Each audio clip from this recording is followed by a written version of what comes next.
শুন,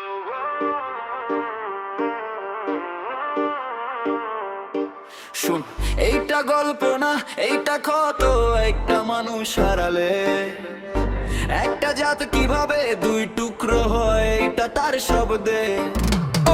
কটকে জন্ম কিন্তু মনটা ছিল বাংলা বইয়ের পাতায় প্রশ্নকে শাসককে দাস্তা, স্কুলে ফ্রাস্টো মাথায় আগুন, স্যার বলতো চুপ থাকো, বলতো কেন বলনু। ইংরেজি শিখলো ভয় পাওয়ার জন্য না, শত্রুকে বোঝার জন্য, শত্রু হওয়ার জন্য না।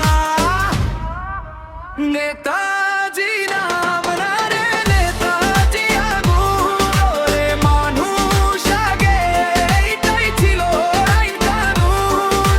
নেতাজি নাম না রে, নেতাজি আগুন, ওরে মানুষ আগে এইটাই ছিল আইন কানুন। ও ধর্ম মানেনি, ও যার মানেনি, মানুষকে টুকরো করে চিনতে শেখেনি। মন্দির মসজিদ ওসব সাইনবোর্ড, খুদার সামনে সব এক এক কোড। বলতো দেশ মানে মানুষ, দেশ মানে সাহস, দেশ মানে বুক চিতিয়ে ভয়কে দেওয়া থাপ্পড়। দেশ মানে মানুষ, দেশ মানে সাহস, দেশ মানে বুক চিতিয়ে ভয়কে দেওয়া থাপ্পড়। আইসিএস ছুড়ে ফেললো কারণ চেরে নয়, ও চেয়েছিল দেশ। আপোষ মানেনি অর্ধেক স্বাধীনতা, ওর কাছে সবচেয়ে বড় ক্লেশ।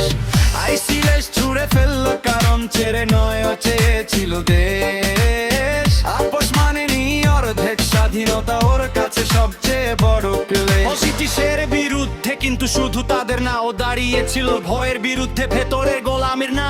কারণ যে মানুষ ভয় পেতে শেখে সে স্বাধীন হয় না, শুধু শাসক বদলায় বোঝে।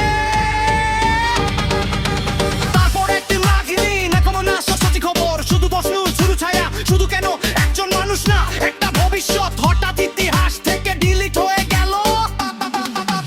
আর ঠিক তখনই দেশ ভাগ হলো, বাংলা কাট্টল ভাই ভাই থেকে আলাদা হলো। পূর্ব পশ্চিম লাইন টানা, একই ভাষা কিন্তু আলাদা ঠিকানা।